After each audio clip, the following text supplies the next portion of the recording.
Bon, c'est la première fois que je viens à Montier-en-Der, donc je ne savais absolument pas comment c'était. Et j'avoue que je suis plutôt impressionné. Je suis vraiment très impressionnée du nombre de visiteurs de ce festival qui atteint les 30 000 visiteurs en 3 jours. C'est vraiment très impressionnant. Un grand merci à mes amis les grenouilles, parce que ça n'a pas été évident pour elles. Pendant 3 ans, je les ai fait poser sur les œufs, je suis allé dans l'eau, les déranger, pas déranger, minimum, mais leur demander de poser pour moi. Bon, on me répondait, bah, écoute, on a autre chose à faire. On est en reproduction, on a peut-être d'autres trucs à fouetter, mais néanmoins, elles m'ont laissé rentrer dans leur... partager leur univers, on va dire, leur intimité, oui. Ce que je retiens, moi, c'est la passion qui a été apportée par tous les gens qui viennent ici, qu'ils soient professionnels ou amateurs. J'ai des discussions avec des gens qui me dépassent au point de vue technique. Ils me posent des questions extrêmement pointues sur l'image, etc. Mais je crois que ce qu'il faut retenir derrière la technique, c'est l'émotion qu'on veut transmettre. J'ai été très surpris, très honorée de venir ici. Et ce festival est vraiment un endroit idéal. Un endroit remarquable pour partager avec d'autres son amour pour la nature. Pendant longtemps, on a pris tous ces gens, les verts, les écologistes, les révolutionnaires, pour des fous. Et puis aujourd'hui, on voit que la planète, les ours commencent à dévaler vers nous, les abeilles disparaissent, il n'y aura plus de pollinisation. Maintenant, c'est le tour des banques, et on risque de donner la priorité aux banques. Alors que sans planète, il n'y a pas de banque. Et on donne 380 milliards aux banques, c'est bien, mais si on commençait par sauver les ours et les dauphins et les baleines et tout ce qui nous entoure, et peut-être demain l'espèce humaine, parce qu'aller vivre sur Mars, c'est peut-être un plan, mais moi je crois que c'est même pas un plan B, quoi. Il faudrait déjà sauver ce qu'on a ici.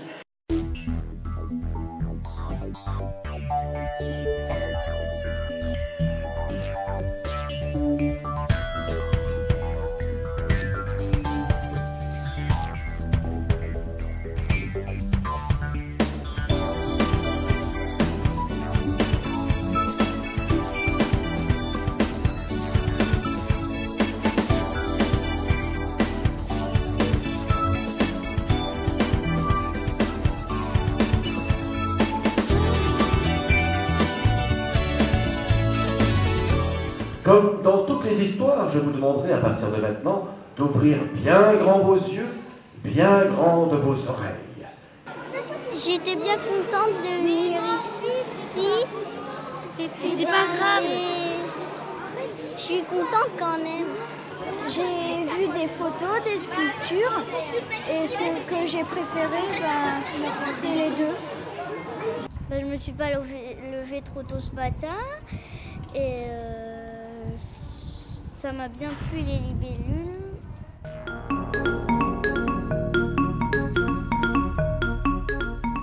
Une exposition sur l'archipel Crozet. En fait, l'archipel Crozet fait partie des terres australes et antarctiques françaises. Et j'y ai passé 4 mois en 98, plus 3 mois en bateau il y a 3 ans. C'est un archipel qui est perdu, qui est un des archipels les plus isolés au monde. Et en fait, le but, c'était de voir comment vivaient les animaux pendant le printemps austral. C'est-à-dire qu'ils arrivent à peu près au mois de septembre et repartent en décembre. Ils viennent pour se reproduire. Et en fait, l'idée aussi, c'était de voir les interactions de la faune avec les orques qui viennent là en prédateurs. Ils viennent jusque sur la plage pour chasser à partir du mois de novembre-décembre. C'est la première fois que je viens sur le festival. C'est vrai que ça fait longtemps qu'Olivier Varin me demande de venir, mais je suis souvent parti à cette période-là. D'ailleurs, cette année, j'ai failli repartir à Crozet cette période. Mais en même temps, je suis très content d'être là. Je travaille les ambiances, notamment les ambiances sous la surface de l'eau, comme un paysage classique, mais je travaille sous la surface de l'eau, et particulièrement la lumière. Et depuis quelques années, donc, j'ai eu la joie de découvrir le monde des batraciens, des grenouilles et des crapauds. Et donc j'ai décidé de m'immerger avec eux dans des eaux un peu fraîches de mars et avril, chez nous dans le Jura, donc des lacs à 800 mètres, pour découvrir un petit peu de quelle façon ces petites bêtes se reproduisaient. Et donc j'ai découvert ce monde un petit peu féerique, magique. Je voulais aussi présenter cette image qui réunit un petit peu tout ce que j'aime sur ce qui m'attire dans ce travail subaquatique, c'est-à-dire présenter un paysage, un animal en premier plan, un brochet en l'occurrence. Donc sous son habitat classique, les nénuphars, et le présenter dans son cadre naturel. Et en plus, la cerise sur le gâteau, c'est d'avoir une vision, certes imparfaite, mais une vision de la rive. Christine et moi, nous sommes depuis des années des piliers, on va dire, en quelque sorte, du festival. Hein. Moi, je suis venu pour le premier festival. J'étais le président du jury du tout premier festival, quand il a été créé. Nous exposons un an sur deux, généralement, ici. Et on avait fait pas mal de styles d'exposition différentes jusqu'à présent. On avait fait une exposition d'animaux africains en taille réelle, puisque nous ne travaillons que sur l'Afrique. On a fait une exposition plus traditionnelle sur du papier, enfin on a fait pas mal d'expositions différentes. Cette année, on avait décidé de faire quelque chose d'un peu différent, de pouvoir montrer beaucoup d'images. Et donc on a décidé de créer un diaporama spécialement pour Montier. Je suis un photographe italien. J'expose ici pour la 3e fois. Et le sujet de mon exposition, c'est les îles de Crozet et Safone, et en particulier le Manchot Royaux. Pendant cette mission, expédition, on peut dire vraiment, on a passé presque 5 mois sur l'île de Crozet. C'est un projet que je rêvais depuis longtemps quand j'étais vraiment tout petit. Et mon but, c'était vraiment de raconter l'histoire des animaux qui vivaient dans ces terres assez dures. Et donc, on a commencé à travailler sur l'albatros. Donc, on a fait un premier reportage sur l'albatros sur l'heure en particulier. Et après, on a continué en travaillant sur le manchot. On a cherché de faire toute la partie, toute l'odyssée, on l'appelait, l'odyssée reproductive de cette espèce. Pour moi, c'est toujours un plaisir de venir à Montier. C'est vraiment rencontrer des amis, surtout, avoir la possibilité de montrer les dernières images qu'on a faites. On a toujours quelque chose à communiquer avec notre image, avec notre travail, donc c'est toujours une grosse chance de pouvoir venir ici. Et donc Montier, c'est vraiment quelque chose qu'on retrouve, moi je cherche de venir chaque 2 années au moins, et c'est toujours quelque chose qu'on retrouve avec un grand plaisir. C'est une petite famille qui se réunit et c'est vraiment quelque chose de spécial. Une dédicace de Vincent Munier, c'est quelqu'un que j'aime bien, pour qui j'aime bien les livres. Et voilà. Écoutez, là je découvre. Donc apparemment, on voit qu'il est en peu de temps, il est devenu vraiment très réputé. Donc malgré d'autres photographes qui sont mondialement connus, il y a une file d'attente ici, mais pas là-haut. Moi, ce qui m'intéresse, c'est de voir dans quelles conditions ils peuvent prendre en fait leurs photos, qu'est-ce qui les a intéressés, quel regard ils ont sur la nature. Ça, c'est ce qui m'intéresse en fait particulièrement.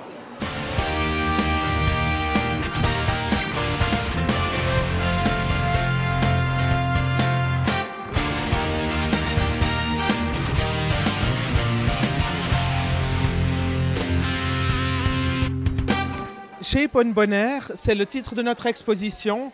Quand je dis notre, c'est parce que avec des amis photographes européens, on a décidé de se mettre ensemble pour favoriser la nature dans les Antilles néerlandaises. C'est parti d'un projet, d'une idée d'entre nous.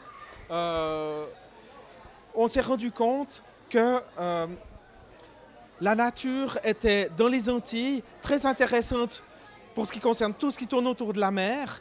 Par contre, ce qu'il y a en dessus, il y a peu de gens qui s'intéressent. Et ça a un inconvénient, c'est que on va construire des hôtels et des hôtels et des hôtels et sacrifier des territoires qui sont magnifiques pour le tourisme de masse. Je suis ici à Montier-en-Der, au chapiteau, en train de présenter Bornéo, que vous voyez ici. C'est une exposition photographique qui est sortie du livre Bornéo au cœur de la forêt primaire. C'est un ouvrage qui m'a pris 2 ans de ma vie. Chaque ouvrage me permet de m'imprégner de l'essence, de la beauté de la faune et de la flore. Je suis spécialiste de photographie animalière et environnementale dans les forêts tropicales du monde. Et je suis ravi d'avoir pu exposer cette année encore et pouvoir rencontrer les gens et répondre à toutes les questions, aussi bien techniques photographiques que sur l'importance du patrimoine naturel que nous devons préserver.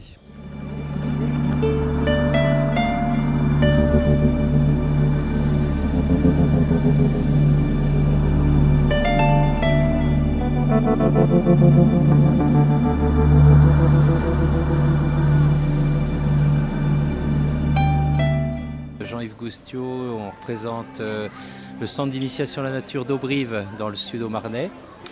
Donc un centre d'accueil où on fait des classes de découverte, de l'interprétation du patrimoine, des chantiers de jeunes, des centres de vacances, d'accueil culturel, voilà. Mathieu Fussin-Marie, je suis cofondateur avec Stéphane Couturier du tour opérateur Terres Oubliées. Donc on est voyagiste. Ça fait maintenant 6 ans qu'on existe et 3 ans qu'on vient à Montier-en-Der présenter notre activité, à savoir des voyages qui sont axés et qui sont en corrélation avec le salon, axés sur la nature. On parle vraiment de passion, on parle de la même motivation et c'est ce qui nous attire en fait dans ce salon-là. C'est toujours aussi éclatant, aussi plein de lumineux, oui. Diversifié aussi. C'est superbe, mais on n'a pas assez de temps, donc il faudra revenir. Bien aimé. Fallait pas polluer la planète. Pour moi c'est ma 2e édition, je suis déjà venu il y a 2 ans et je trouve ça assez fantastique en fait. Je suis photographe mais pas du tout dans l'animalier. Je m'intéresse surtout à l'architecture et puis aux scènes de vie. Et je suis venu ici pour découvrir, donc ici il y a 2 ans, la photo animalière. Et depuis j'essaye de revenir. L'année dernière j'ai pas pu, mais c'est de l'émerveillement. De l'émerveillement alors que je suis même pas néophyte de la photo animalière.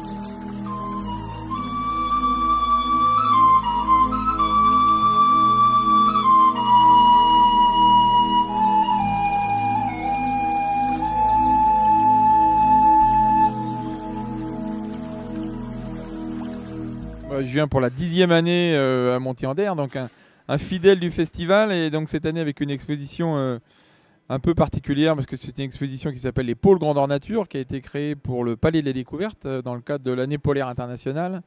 Et donc il nous fallait un espace un peu important. Donc on s'est retrouvé ici dans un endroit assez étonnant, mais qui convient assez bien peut-être à l'exposition, et puis avec un point de détail que l'organisation a réussi à nous mettre au point, c'est-à-dire une température polaire. Donc on a les images et l'ambiance, mais on a suffisamment d'espace pour mettre cette expo avec des tirages qui font 3,10 m de haut pour certains, donc des gros volumes, et donc pour mettre les gens face un petit peu aux réalités de la faune polaire, des manchots, des orques, des ours. Alors les photos qui sont présentées ici ont été faites aussi bien dans l'Arctique qu'en Antarctique, en hiver comme en été, donc avec des conditions de prise de vue diverses et variées. Donc ça peut être pris depuis des bateaux, ça peut être pris aussi lors d'expéditions avec campement sur la banquise.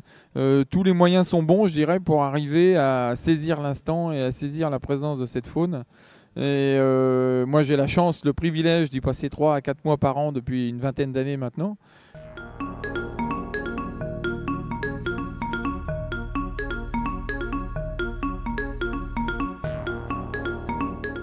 On est des photographes paysagistes essentiellement, et on présente donc que du paysage sur cette exposition.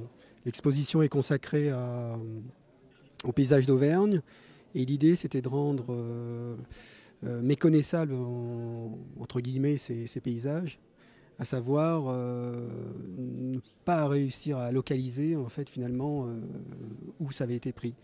Et visiblement, c'est ce qui se passe, puisqu'on me cite le Canada, la Finlande, l'Islande, voire l'Amazonie.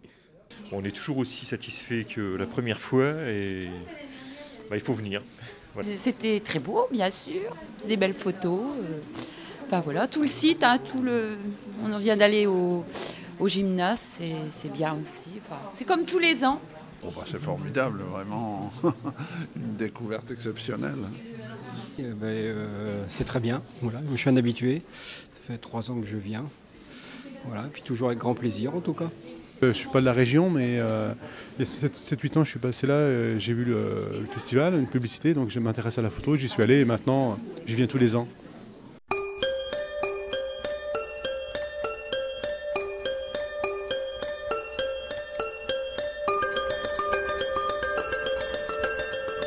C'est très sympa de pouvoir donner la parole au public justement pour donner ses impressions sur les différentes photos.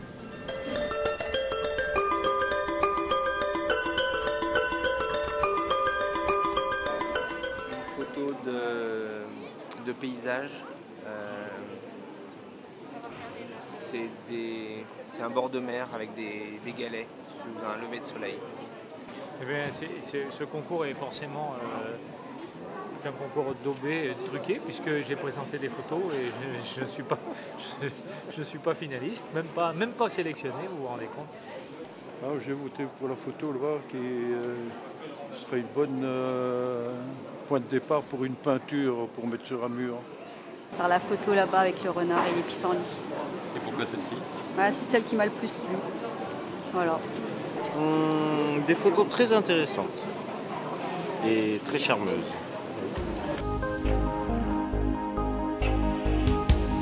On a décidé un peu avant le bac de se lancer dans ce concours et donc de photographier mes 2 amis et puis de se lancer dans ce concours. Et puis on s'y attendait pas du tout à gagner. Donc voilà, pour le 2e prix, on est assez contente de l'avoir eu. Je suis Roland Daverdon, vice-président du conseil régional de Champagne-Ardenne et je suis là pour représenter le président Bachy pour remettre les prix du concours photo lycéen Champagne-Ardenne pour la 2e année consécutive. Donc nous avons cette année comme thématique « Et toi, comment te déplaceras-tu » Vous avez derrière moi les prix qui viennent d'être remis à nos lycéens champardonnais pour cette 2e année consécutive.